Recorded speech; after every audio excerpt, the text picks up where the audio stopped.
Hi guys, and welcome to Freckle Finance. Today I wanted to do a video on the cost comparison for us of renting a car versus owning a car.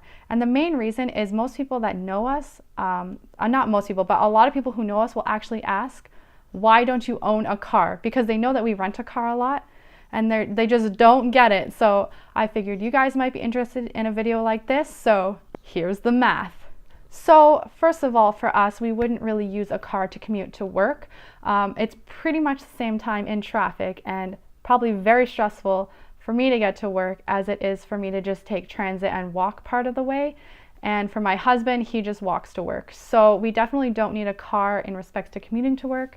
We do need the car for going out of town though. So to kind of make things more comparable, let's assume for the calculation purposes that we rent a car every single weekend, because basically that's the only time we would be using a car if we owned one anyways. We don't actually rent a car every weekend, but just for comparison purposes. So first we're going to start with the cost of owning a car.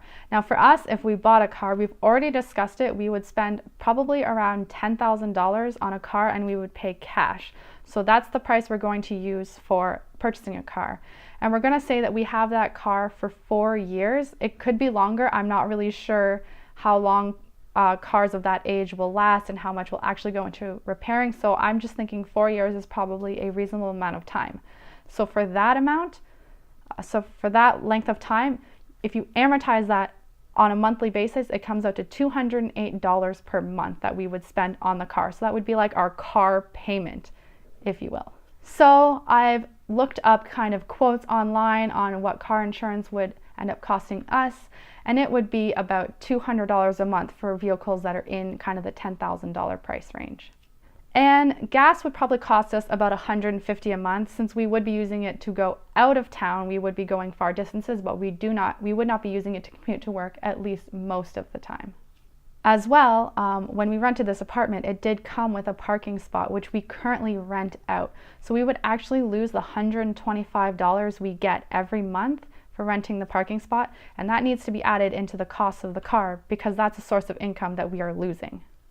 And for oil changes, repairs, or anything like that, I'm taking a relatively low estimate, and I'm going to say it would cost on average about $50 a month. So if you add all of that up, it comes up to $733 a month. And I'm sure most people spend a lot more than that who do own cars in downtown Toronto, but this is what we expect that we would pay if we did own a car here.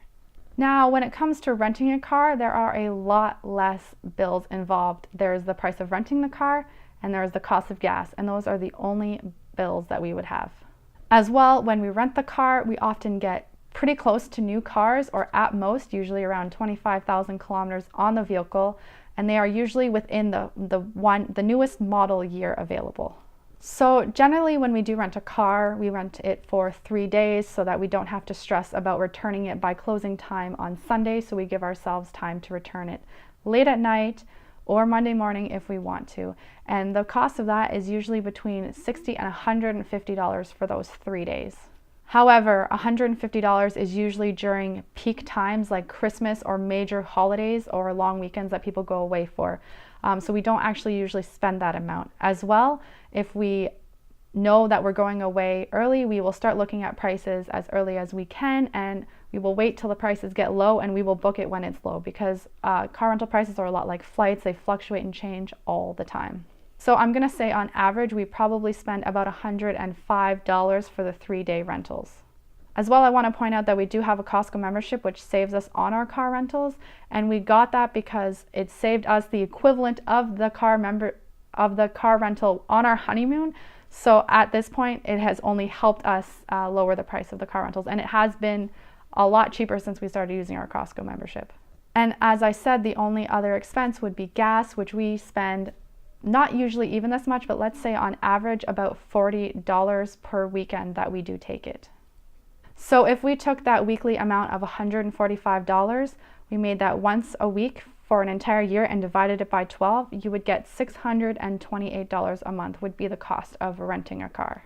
So that's only about a $100 difference. So if you're in a similar situation to us and you're renting a car that often, you might want to consider owning a car, and that would be a decision up to you, because $100 in savings can be a lot of money, but for some people it's not that much money and they'd rather own the car and have the freedom all the time. However, with car rentals, you don't have to worry about getting the car repaired. Somebody else handles that, which is great.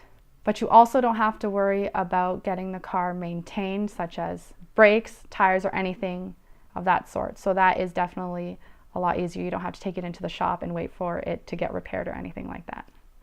So for us, we only rent a car about every 6 weeks, and it ends up costing us about $125 a month on average. So obviously, compared to $733, $125 is definitely much more worth it to have almost always a clean car that is in good repair, works well, and looks nicer than a car we would probably purchase ourselves.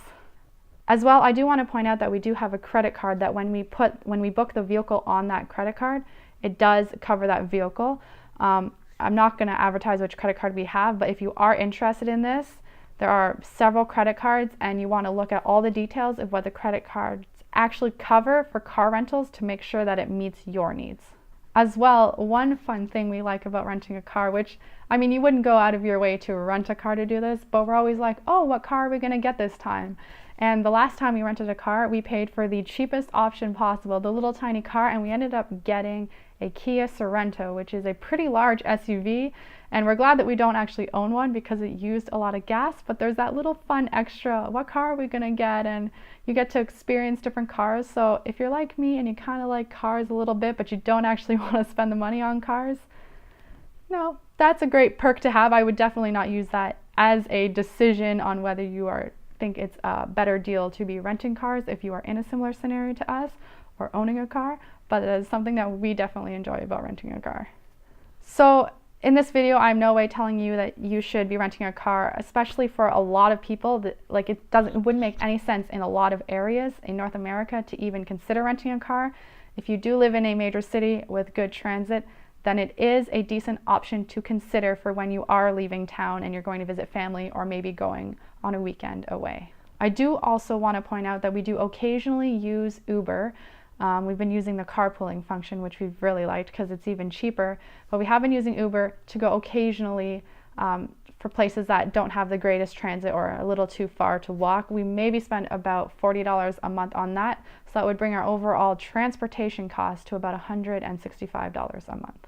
So that concludes this video on why we choose to rent cars instead of owning a car.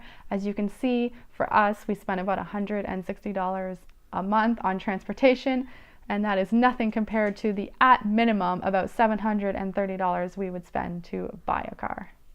And remember to click subscribe as I do upload videos regularly, and you can also like me on Facebook. Have a good day. Bye.